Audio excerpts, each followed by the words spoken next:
Hernán, hoy vamos a hablar un poco de, de Biden, Trump y de Canel, todo lo que ha rodeado las medidas implementadas por Biden, la reacción de Cuba y la reacción de Trump, que era esperado por todos. Y bueno, para hablar del tema, contamos con la presencia de nuestra amiga Elena Larrinaga de Luis, quien preside el Partido Demócrata Cristiano Cubano y atiende la Secretaría de Exteriores del Consejo para la Transición Democrática en Cuba. ¿Cómo estás, Elena? Bien, bien, Pedro. Hola, buenas tardes. Buenas Buenos días tardes. para ti. Un gusto saludarte como siempre. Igualmente. Y bueno, también que contamos con la presencia de una persona que ha asistido en 2 o 3 ocasiones a nuestro programa, Javier Larrondo, presidente de Prisoner Defender. ¿Cómo estás, Javier? Muy bien, Pedro. Pero si estuvieras aquí sabrías lo que es el frío. Sí, me imagino. Bueno, oye, bien, se dice, aunque no se haya nadie pronunciado exactamente, de que sí hubo acuerdos entre Biden, el Vaticano y Díaz-Canel, y de ahí viene la liberación de presos, de prisioneros. Las medidas, dentro de las medidas que tomó Biden, hay una que es la que más se habla, que es haber sacado a Cuba de la lista de países patrocinadores del terrorismo. Todo hace indicar que hubo un acuerdo, aunque Díaz-Canel en un tuit dijo que era un hecho de humanidad, una acción humanitaria del gobierno cubano. Eso no se lo cree nadie. Y bueno, quiero oír su criterio inicial con relación a esto para después seguir en otros temas. Empiece cualquiera de ustedes. A ver, Javier, empieza tú. Bueno, vamos a ver. Os cuento los datos fácticos que tengo por un lado y las suposiciones que hago por otro, dado el entorno que hay. En primer lugar, tenemos ya en Prisoners Defenders confirmados 184 excarcelaciones y tenemos 20 más en proceso, que están en redes sociales y tal, pero que para verificar cada una, hablamos con la familia, ya hemos contactado con esas 20 familias, pero también necesitamos la respuesta, que nos digan concretamente cómo salió y que nos den la carta de egreso en todos los casos que sea posible, que podamos estar convencidos de que es un caso confirmado. Con lo cual, puedo suponer, como me decía la directora jurídica nuestra, que a lo mejor serán 200 las excarcelaciones que hayan acometido. ¿Cuándo pararon las excarcelaciones? Bueno, esto también es motivo de reflexión. No pararon, el día 20 por la mañana hubo las últimas, pero no pararon el día 21 por las medidas de Trump, sino que ya directamente a nadie, a ningún familiar le dijeron de antemano, como venían diciéndoles 1, 2 o 3 días antes, que se presentaran el día 21 para ver a su familiar. Por lo tanto, lo que se deduce, y esto sí es un hecho fáctico, es que el régimen cubano ya tenía calendarizado parar las excarcelaciones antes de las medidas de Trump, ¿vale? Ahora, la especulación es entre los familiares que han quedado fuera, que están dentro de prisión y que han quedado fuera de estas medidas, es que a algunos les han dicho, la seguridad del Estado directamente les han visitado y incluso antes del 20, les han visitado, les han dicho que no están en la lista, una lista, supuesta lista que está negociada. A otros les han dicho que ya se han parado las excarcelaciones y que ya no va a haber más. Y a otros también les han dicho que en febrero se retomarán las excarcelaciones. Por lo tanto, ahí sí debemos ser prudentes. Yo no sé si volverán a retomar excarcelaciones o no, pero si lo hacen, evidentemente será porque no han cumplimentado todo el acuerdo que tenían con el Vaticano y tendrán que terminar de cumplimentarlo. Ahora, también hay otra hipótesis posible, y es que los 553 nombres no son de presos políticos, sino que han negociado una lista a lo mejor de 200 y luego 353 de presos comunes y delincuentes que los han unido, porque 550 es una cifra muy emblemática. Es la que todas las organizaciones que medimos los que están presos del 11J, es la cifra que tenemos de los que continuaban presos. Por lo tanto, el régimen cubano a lo mejor ha sido tan maquiavélico como siempre y ha dicho voy a dar la cifra de 553 para que se crean y los medios saquen que vamos a liberar a todos los del 11J, pero realmente voy a liberar a los 200 presos políticos y otros 353 presos comunes que sí sabemos, que sí tenemos constancia de que han salido muchísimos presos comunes junto con los presos políticos. Por lo tanto, es una posibilidad real, ¿no? Y eso es el estado de cosas con respecto a esto que yo puedo opinar más profundamente, ¿no? Elena, si quieres... No, espérate, antes de que Elena, que ya caímos en este tema, quiero, o sea, para precisar algo, Sí. dentro de estos 184, fue la cifra que han liberado, no todos son Los confirmados. Sí, está claro. Sí. No todos son presos políticos, no todos son... No. Exacto. No, esos son presos políticos. Pero es que han liberado más, que nosotros no nos hemos dedicado a contabilizar, pero que hemos recibido reportes. No, aquí sacaron, al mismo tiempo que los 3 presos políticos, sacaron otros 6 comunes. Aquí sacaron 2 comunes y un político. Aquí sacaron 1 común y 2 políticos. Aquí sacaron, es decir, me lo vienen reportando todos los familiares y todos los presos que han sido liberados, escarcelados, perdón, ese cambio de palabras es muy importante, Sí. me lo vienen diciendo constantemente desde que se produjeron las primeras escarcelaciones. Así que tenemos constancia de que han salido comunes. Lo que no podemos saber, y eso ya es mucho más difícil, es el número total. No, está claro, está claro. Elena. Mira, yo creo que esto, por eso quería que Javier hablara un poco antes para que explicara un poco la cuestión de cómo se van a soltar los presos, los que se han soltado, los que no se han soltado, ¿no? Yo creo que, porque a mí hay una cuestión que me preocupa un poco, ¿no? Que es lo que ha explicado Javier un poco de que si le echan la culpa a Trump de que no se vayan a soltar más presos o no más presos. No, yo estaba haciendo una reflexión ayer y pensaba que los cubanos vivimos desde hace muchísimo tiempo en una especie de ambigüedad y, y con una cuestión es como un síndrome de Estocolmo, vamos a decir, ¿no? O sea, echamos siempre la culpa a terceros de lo que en realidad tenemos la culpa nosotros, me refiero a nosotros cuando hablo del gobierno cubano, ¿no? Si el gobierno cubano no va a soltar más presos es porque no quieren o porque no les interesa, o porque consideran que han llegado al punto de negociación, no es porque haya venido Trump, ¿no? Yo creo que eso es una cuestión que tenemos que tener muy clara, ¿no?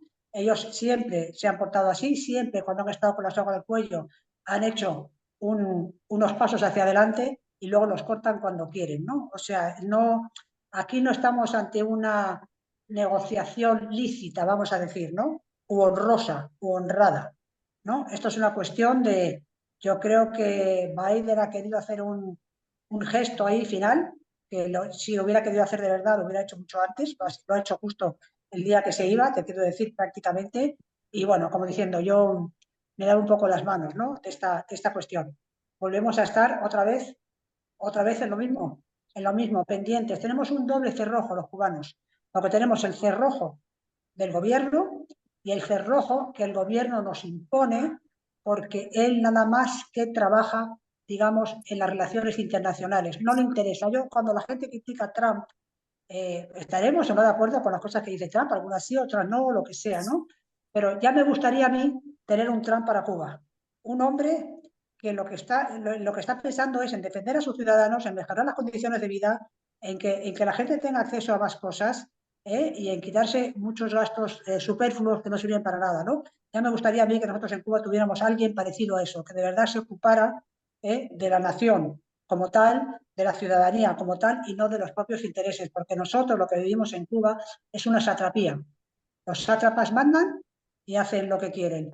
Y nos han secuestrado la voz, nos han secuestrado la soberanía y en eso estamos. Y yo creo que tenemos que estar siempre muy claros en eso. No podemos desviar nuestras razones a terceros, porque no es así. No es así. No, Elena, dijiste algo ahí. Yo pienso, porque la gente habla de que Biden hizo, porque hizo como estos hechos, o sea, estas medidas que tomó para hablar en propiedad por beneficiar al pueblo cubano. Yo pienso que a Biden le interesaba muy poco el pueblo cubano. Y como tú dices, pienso que tomó esta medida de sacar a Cuba de la lista de países patrocinadores del terrorismo, un poco para dejarle un escollo a Trump y un poco para castigar al exilio cubano que mayoritariamente votó por Trump. Antes de que Hernán dispare, y sé que tienen ustedes ambos reunión. Javier, ayer oía al despreciable, porque hay que decirlo así, de Humberto López, amenazando que si no cumplían las condiciones para las que habían sido liberadas, volvían a estar, iban a ser detenidos otra vez. ¿Tienes conocimiento de qué condiciones, de modo general, le han impuesto a estas personas que han ido liberando? Bueno, dos cosas. Antes de responder a esa pregunta, que es un poco técnica y ahora te la respondo, decías algo de la administración Biden, ¿no?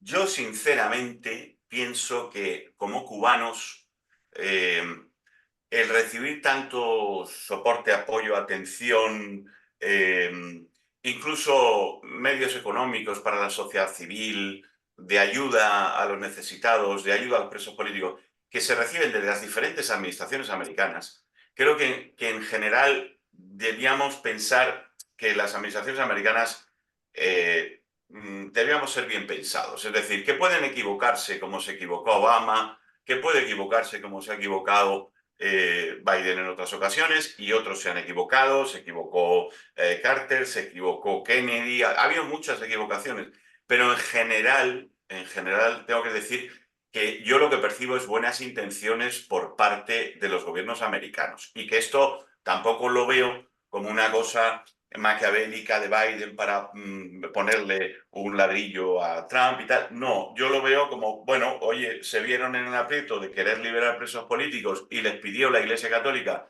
que hicieran este gesto y accedieron no dándose cuenta que al sátrapa no se le puede dar ni un respiro.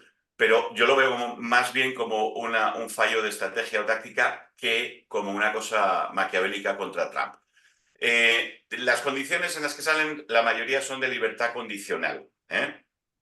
Y entonces eso supone que les van a vigilar que trabajen y que trabajen donde, todo controlado, que se sometan, también no van a tener libertad de expresión, reunión, asociación, ya se lo han dicho. Es decir, hay una serie de condiciones que van a ser insufribles. Vamos a tener muchas familias que van a querer emigrar porque va a ser insufrible esa situación, o si no, volver a prisión. Eso lo tengo claro. Hernán. Gracias, Pedro. A ver, primero me gustaría centrarme, Javier, en lo humanitario, digamos, en lo humano.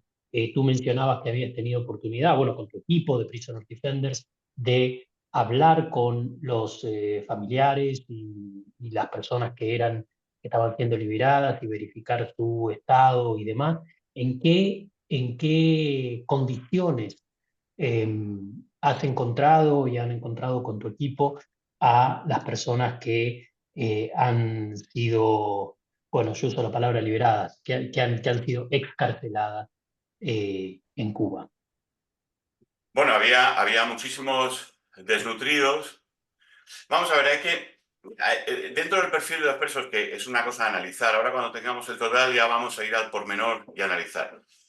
No abundan los presos más críticos, sino hay muchísimos presos, y sí los hay, pero hay muchísimos presos que estaban próximos a cumplir condena, hay muchísimos presos que estaban, digamos, menos rebeldes que otros, ¿vale? O sea, ellos han elegido una gran masa de esta tipología, menos rebelde, vamos a decirlo así, y luego han metido a otros, que es lo que yo intuyo, que esa lista de los otros, en la que está José Ángel Ferrer, en la que está Félix Navarro, yo intuyo que esa lista maravillosa que ha salido, de personas maravillosas que han salido, que han sido escarceladas, pienso que eso sí puede haber sido una exigencia directa de los Estados Unidos, al que a lo mejor no ha negociado la lista completa, pero ha dicho, de estos no me bajo. Y eso sí es interesante, ¿no? Porque la verdad es que ahora la oposición en Cuba cobra una fuerza importante que antes estábamos muy tristes todos. Yo creo que a Elena le pasaría lo mismo de ver que todos los grandes líderes, todos los líderes sociales, toda la gente estaban en prisión y además estaban metiendo más y más, y todos los que salían nuevos también. Entonces, tener a una hornada de gente tan importante, tan creativa, tan valiente, tan trabajadora, fuera, le va a dar una nueva vitalidad a la oposición, al trabajo por la democracia en Cuba, ¿no? Y Elena, para ti, preguntarte si, ¿cómo crees que sigue esto? Si tú, porque aquí, digo, hay como dos, no sé, seguro hay muchas más posturas, ¿no? Pero se me ocurren dos al menos. Una es, esta, como decían en Argentina, es la puerta giratoria, ¿no? Es la puerta del banco, que salen hoy, entran mañana, salen hoy, entran mañana. En Argentina lo decían al revés, ¿no? Los delincuentes entraban a la cárcel y salían fácil. Aquí es al revés, ¿no? O sea, entran fácil y salen negociados. Esta es una postura. Otra postura es, bueno, no, van a continuar las liberaciones, ojalá, o las excarcelaciones. ¿Cómo crees que queda el gobierno en este sentido y cuáles cree que van a ser los próximos pasos del gobierno cubano y eventualmente de Estados Unidos? Mira, yo en principio lo que me gustaría decir que tenemos que estar contentos por los liberados. Es una alegría, ¿no? Independientemente de todo lo que hay alrededor, tenemos que estar contentos. Yo a través de las mujeres he tenido mucha información de cómo han sido los procesos y el sentimiento es de alegría, de recuperar a tus familiares, ¿no? Eso va por delante, o sea, eso ya para mí es una cosa fundamental, ¿no? Y entonces yo cuando vi que lo soltaban, pensé, aquí hay un paso más, porque hay que entender, por ejemplo, que desde el Consejo hace mucho tiempo, cuando le mandamos al Vaticano, le mandamos la ley de amnistía política, el Vaticano mandó a un señor, a un cardenal, a hablar de esto, de que había que soltar a los presos y que había que amnistiarlos. Y la respuesta rotunda fue no. Eso pasó hace 3 o 4 años, la respuesta fue no. Taxativa, no. Entonces, ¿qué es lo que ha cambiado para que hoy la respuesta haya sido sí y se haya soltado estas cabezas? Eso es lo que tenemos que dilucidar de verdad. Yo creo, sinceramente, que el gobierno cubano está en sus horas más bajas. Creo que la llegada de Trump les asusta, así como no les asustaba la de Biden, porque Biden era un hombre, digamos, de otro perfil. Como dice Javier, bien intencionados. Otra cuestión es que las políticas americanas no hayan funcionado, pero es verdad que las intenciones han sido buenas, ¿no? Hacia Cuba. Y yo creo que el reto actual es ese. Yo creo que estamos en un nuevo camino, sinceramente lo pienso. Ahora lo tenemos que gestionar bien. Tenemos que gestionar las partes, no solamente ellos, sino nosotros. Tenemos que saber gestionar el momento, ¿no? Aprovechar esto para intentar de alguna manera, que es muy difícil, yo lo entiendo, porque hay que aunar muchas voluntades muy diferentes, con muchas perspectivas distintas, con muchos deseos y anhelos diferentes, pero igual que no somos el único país que ha tenido una dictadura, no somos el único país que hemos sufrido estas cuestiones, ¿no? Y tenemos, yo creo, que inspirarnos un poco en la experiencia de los de alrededor. Y al final la experiencia cuál ha sido, señores, vamos a hablar, vamos a solucionar esto porque esto no tiene ningún sentido. Por supuesto, para nosotros ninguno, pero para ellos tampoco. Yo creo que a ellos les ha llegado el momento les ha llegado el momento. Otra cosa es que al final tengan muchas presiones internas y no quieran hacerlo, pero yo lo veo esto de una manera muy diferente. Mira, yo viví en primera persona, igual que Javier, la llegada de los presos de la Primavera Negra. Fue otra cosa. No fue esto, ¿sabes lo que te digo? Fue otra cosa. En aquel momento José Daniel se quedó en la cárcel, se quedó metido en su casa. Y José Daniel está en la calle. José Daniel está en la calle, haciendo declaraciones, está en la calle. O sea, eso ya, Félix Navarro está en su casa, por supuesto que lo están fastidiando y lo sacan a Sayil y su hija para tenerlo, como dicen aquí en España, trincado, ¿no? Para tenerlo un poco trincado. Pero me doy cuenta que es otro momento. Y debemos de aprovecharlo o utilizarlo con inteligencia y procurar que esto de verdad sirva para algo, ¿no? Ahora mentaste a Sailí y Javier decía algo, ¿no? Que presos reconocidos como luchadores por la democracia, de los que fueron detenidos el 11 de julio, solamente han liberado, que yo conozca, a Félix y a José Daniel. Tienen a Sisi Abascal y a Zailí Navarro detenida. Y coincido que tal vez dentro de los parámetros que conllevó esta negociación estaban incluidos los nombres de estas dos personas, porque no conozco el caso de ningún otro prisionero político de este nivel que haya sido liberado. Y sigue demostrando Cuba, esto va con los dos, ¿no?, que las negociaciones complacientes son para extranjeros, porque desde cuando cubanos de diferentes organizaciones le están pidiendo amnistía, liberación, medidas de todo tipo, y jamás el gobierno con su prepotencia ha cedido ante ellos. Es la muestra, como tú dices, de la hipocresía que ha acompañado siempre al régimen. Hernán. Y Pedro, me gustaría preguntarle a Javier, ya tenemos que ir cerrando, pero me gustaría preguntarle a Javier, ellos, Prisoner Defenders, llevan siempre, todos los meses, un informe muy completo, de los más completos que hay en el entorno, sobre la cantidad de presos políticos y detenciones arbitrarias que se producen dentro de Cuba mes a mes. Y quería preguntarle cómo están viendo, bueno, este enero con mucho movimiento, cómo ven que se presentarán los números hacia fin de mes. Bueno, a ver, nosotros tenemos en la lista 3 grupos de prisioneros políticos. Y yo trato de decir siempre, cuando me refiero a la lista completa, como de prisioneros políticos, porque presos tienen la connotación de entre rejas, ¿no? Porque en esa lista tenemos convictos de conciencia, que como dice la palabra están entre rejas y son de conciencia. Tenemos otros presos políticos que no podemos encuadrarlos en convictos de conciencia porque sus hechos son de índole política, pero no son por el puro ejercicio de los derechos fundamentales, sino que hay otras cosas involucradas. Y luego tenemos los condenados de conciencia, que son precisamente, por ejemplo, estos que están siendo excarcelados. Siguen estando en la lista de prisioneros políticos y, por lo tanto, el número total de prisioneros políticos no ha decrecido. Si no hay liberaciones, por eso marco muchísimo la palabra liberación frente a excarcelación. Si no hay liberaciones, no salen de la lista. Ahora, pasan a ser condenados de conciencia. Antes teníamos 230 condenados de conciencia en trabajo forzado sin internamiento, libertad limitada, libertad condicional, licencia extrapenal, etcétera, 230. Ahora vamos a tener 430, digamos. Y convictos de conciencia habrán decrecido en 200.